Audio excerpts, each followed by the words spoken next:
Hey there, feathered fact fans. Today we're talking about the winged wonders that don't just fly south for the winter, they tour the globe. Yep, we're diving beak first into the world of migratory birds. They're beautiful, brilliant, and, unfortunately, occasionally, a bit poop-prone.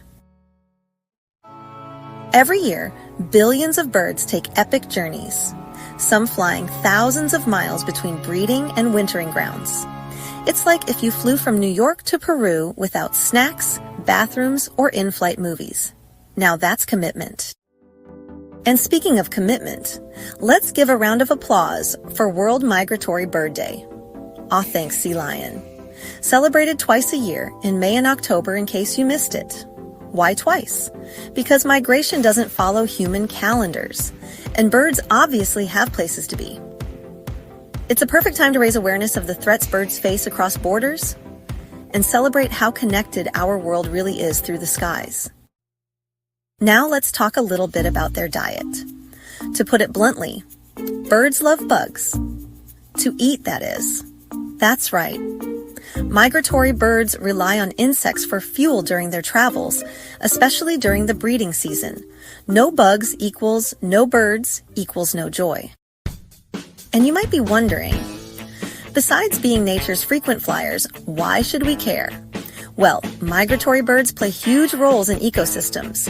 They control pests, goodbye mosquito armies, pollinate plants, move over bees, and spread seeds, which help to replant nature. One bite at a time. They're like little flying gardeners and pest control agents for free.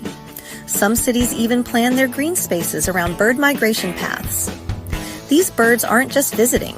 They're helping the neighborhood stay healthy and balanced. But let's address the splatter on the sidewalk, shall we? Migratory birds can sometimes flock in huge numbers. And with big flocks come big deposits, parks, sidewalks, statues. Nothing is safe from the avalanche of avian poop. For some people, it's enough to turn admiration into irritation, especially when your freshly washed car becomes the canvas for a Jackson Pollock of pigeon poop. Cities like Rome, Barcelona, and parts of the United States have even installed noise devices, lasers, or falcons on payroll to keep birds from overrunning certain areas. But let's not forget, it's not their fault. They've been following the same migration routes for millennia. We just happen to build Starbucks under them. And hey, how about a little respect? These birds are hardcore. The Arctic tern flies over 44,000 miles a year, from the Arctic to Antarctica and back. That's like circling the planet twice. The bar-tailed godwit holds the record for the longest nonstop flight, over 8,000 miles from Alaska to New Zealand without landing. It's important to know that migratory birds face threats like habitat loss from cities, farms, and developments, light pollution which confuses them at night, and pesticides that kill their insect snacks. So what can we do?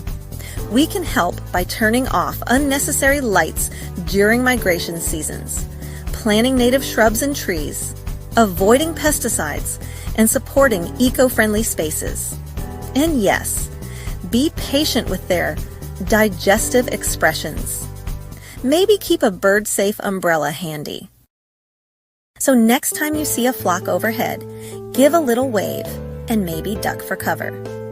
Because even if they occasionally redecorate your car, these sky-high travelers are doing incredible work.